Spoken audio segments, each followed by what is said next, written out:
Very important meeting of the NATO-Ukraine Council, and I am deeply grateful to all our allies for their support.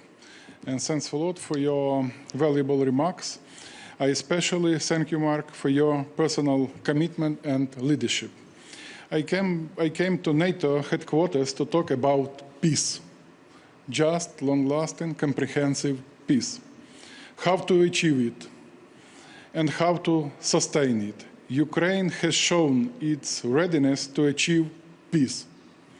We accepted the US proposal for a full interim 30-day ceasefire without any conditions. This proposal is still on the table. But we can see that instead of accepting it, Putin talks about demands and conditions. Russia must get serious about peace. For this, it is time to increase pressure on Moscow. Now is the time for diplomacy, but also pressure and deterrence. While the media attention is on global trade wars, we must not forget there is a real full-scale war going on in Europe. Russia remains an existential threat to Europe. Every single day in Ukraine means Russian bombs, drones, constant missile threats. Hundreds of Shaheds every night. It cannot be ignored, and of course we expect a strong response.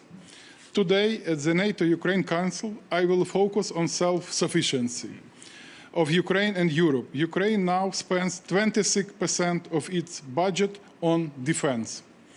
Our defense industry produces millions of drones per year, among other achievements. We are already almost 40% self-sufficient, and we can increase all of these numbers.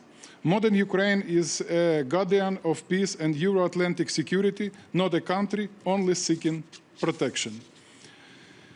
800,000 Ukrainian soldiers are defenders of Ukraine, but they are also defenders of Europe. They must be well armed. Peace must be well armed. Our defense industry will become the backbone of European defense. Our army is the largest land army in Europe, and our defense technology is one of the most advanced. NATO and Europe must look eastwards and see a strong and committed ally, Ukraine. The question today is not whether Russia wants to attack the rest of Europe. Look at how much resources it puts in its military machine. The question is only, will we be prepared or not? Will we stop Russia in Ukraine and deter in further aggression? Our answer is yes, but only if pressure on Moscow is increased and Ukraine is strengthened. Today I will discuss with allies how to put pressure on Russia to engage in real dialogue. I will also discuss our urgent defense needs and security guarantees for Ukraine, as well as a credible deterrence package. For us, strong and long-lasting guarantees are directly linked to the ongoing peace process and efforts, because without them, Russia will attack again. We remember what Russian occupation brings. 3 years ago, on this day, Ukraine liberated the village of Yagidne. We saw unspeakable atrocities there. We don't want to see this and other villages and communities occupied again.